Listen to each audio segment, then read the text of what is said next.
Olá pessoal, mais um vídeo aqui do meu projeto de extensão ligado ao FMG, ao Departamento de Psicologia, o projeto Conversas Virtuais sobre Psicanálise. No vídeo de hoje eu queria comentar um texto super famoso do Freud, um texto importante com relação à técnica psicanalítica, mas também a uma certa ética da psicanálise, o texto Psicanálise Selvagem, de 1910.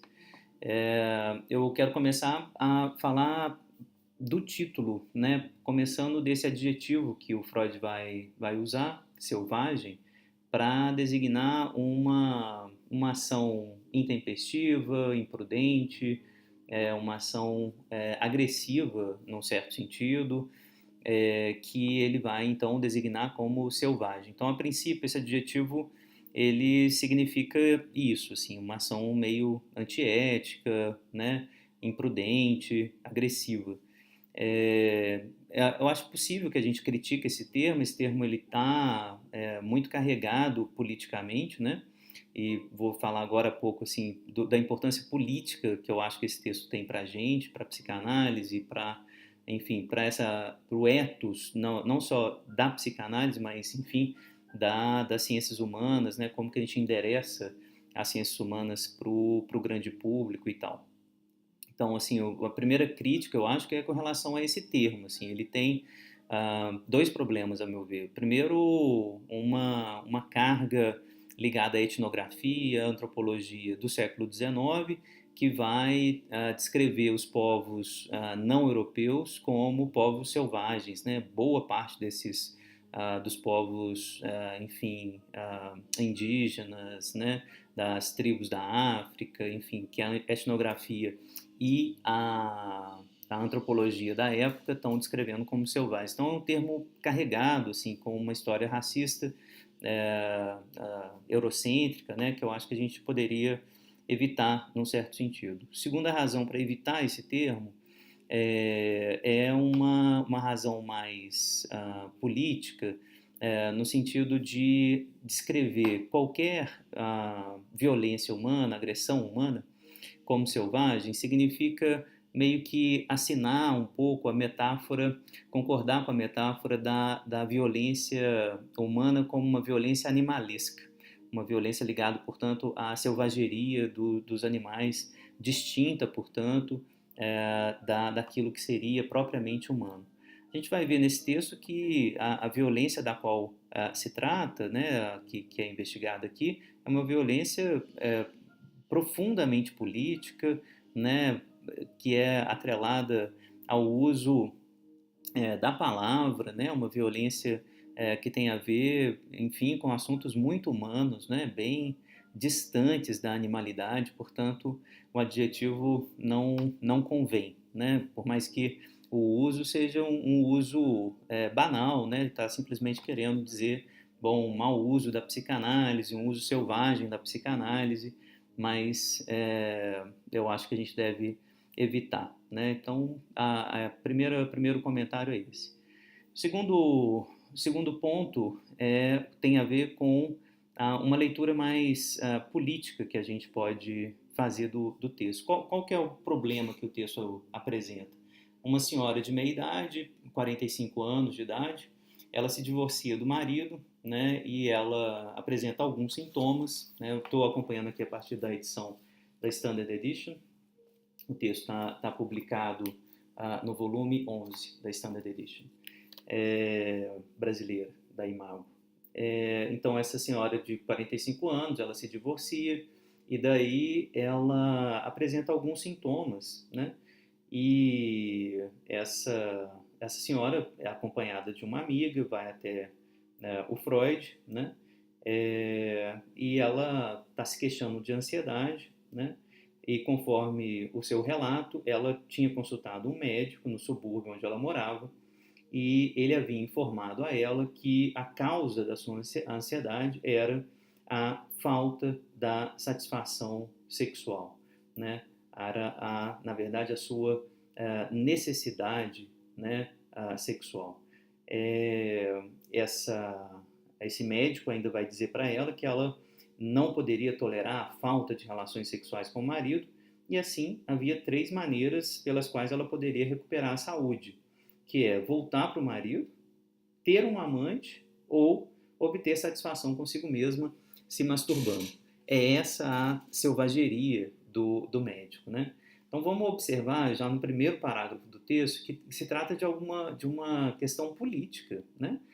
O fato dele endereçar, do médico endereçar esse tipo de interpretação para uma mulher, né, pressupondo, né, que o sofrimento psíquico dela, sua ansiedade, tem a ver com a falta da relação sexual, e falar isso dessa forma, né, é uma questão muito humana, não é de maneira nenhuma uma selvageria no sentido, enfim, que esse termo acaba trazendo ressonâncias. Então, é uma intervenção antiética, uma intervenção imprudente, né, invasiva, né? Então vamos tentar pensar um pouquinho nessa direção. É, a, a senhora, enfim, vai procurar o Freud, né, porque esse médico, inclusive, vai dizer para ela que essas ideias, enfim, têm a ver com a psicanálise, né? É, essa, essa descoberta do Freud de que a etiologia das neuroses tem a ver com a sexualidade, ela gera uma incompreensão generalizada, né? O próprio uso do termo sexual, o Freud vai insistir muito no uso desse termo, ele mesmo vai confundir na obra dele em vários momentos, né? A sexualidade ampliada que ele está apresentando desde os 3 ensaios, né? Como sendo o termo, né, sexual, ele está designando essa sexualidade ampliada, a sexualidade infantil, né, que pode ser atrelada ao uso dos prazeres mais generalizados. Ele mesmo vai confundir essa sexualidade com a sexualidade genital, que é a confusão que esse médico aqui fez, né?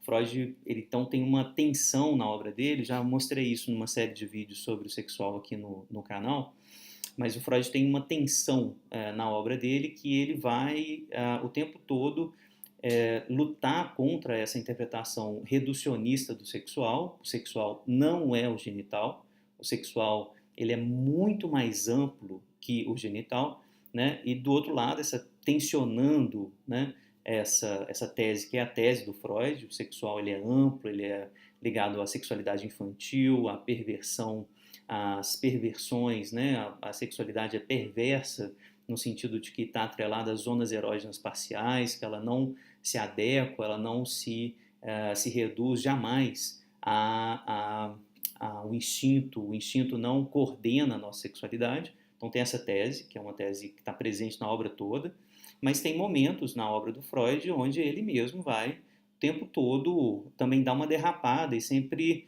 tentar atrelar a sexualidade infantil ou a pulsão sexual ao primado, à primazia da tradução genital da sexualidade. Então, essa tensão está presente na obra dele inteira. Aqui nesse texto, na Psicanálise Selvagem, é essa distinção que o Freud vai, de novo, tentar chamar a atenção. Inclusive, tem uma passagem, vocês vão ver agora mesmo, que o Freud vai dizer que o coito, a relação sexual, ela é uma tradução insuficiente para dar conta do sexual. Então, nesse texto tem uma passagem aqui que eu acho primorosa assim, para a gente entender a distinção que o Freud está tentando fazer, mas insisto que ele mesmo derrapa em vários momentos, né? Ele acaba fornecendo muitos elementos para essa confusão que esse médico aqui fez com essa senhora que vai procurar. Muito bem. Logo depois, vou fazer o vídeo sem cortes, tá, pessoal? Assim, tô como se eu estivesse dando uma aula mesmo para o FMG, então estou fazendo aqui em casa mesmo esse vídeo, vocês me desculpem a pouca profissionalização assim desse mecanismo, então vou ficar lendo aqui, conversando com vocês, é um convite realmente à conversa para a gente fazer isso junto, tá? Mas um pouquinho adiante já nesse texto, o Freud ele tenta lembrar, né, que existem regras técnicas, né, que se atrelam à teoria psicanalítica, né? Essas regras, elas devem ser seguidas, né, para que haja tratamento psicanalítico, né? Essa ideia básica de que o tratamento possui regras, né?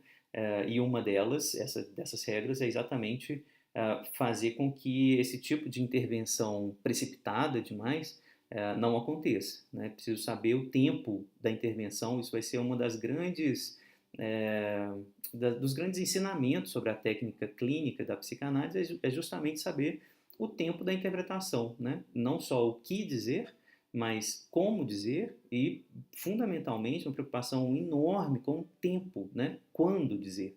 Então, esse texto pode ser lido sobre essa perspectiva, né? Esse texto é sobre quando a gente pode dizer alguma coisa para alguém, né? Quando a gente pode e como a gente pode endereçar uma interpretação, né? Uma advertência sobre o nosso endereçamento, sobre como a gente endereça uma interpretação para alguém, né? Esse texto me parece focar basicamente nisso. Ainda no início do texto, o Freud vai justamente falar dessa distinção do sexual que eu estava falando agora há pouco para vocês, né? A vida sexual, nós reconhecemos pertencentes à vida sexual todas as atividades dos sentimentos ternos que têm os impulsos sexuais primitivos como fonte, mesmo quando esses impulsos se tornam inibidos com relação ao seu fim sexual original, ou tiveram de trocar esse fim por outro que não é mais sexual. Por essa razão, preferimos falar em psicossexualidade, né, colocando assim ênfase sobre o ponto de que o fator mental na vida sexual não deve ser desdenhado ou subestimado. Então, são passagens como essas aqui que mostram essa perspectiva que eu acho que é propriamente freudiana, né? A sexualidade, ela é psicossexual, ela está ligada, na verdade, ao prazer, à primazia do prazer. Então, ela não pode ser reduzida ao coito. Justamente nesse parágrafo tem a frase que eu mencionei, que eu acho que é uma frase super importante, assim, bem importante a gente grifar e pensar nela, que o Freud vai dizer no final desse parágrafo, né?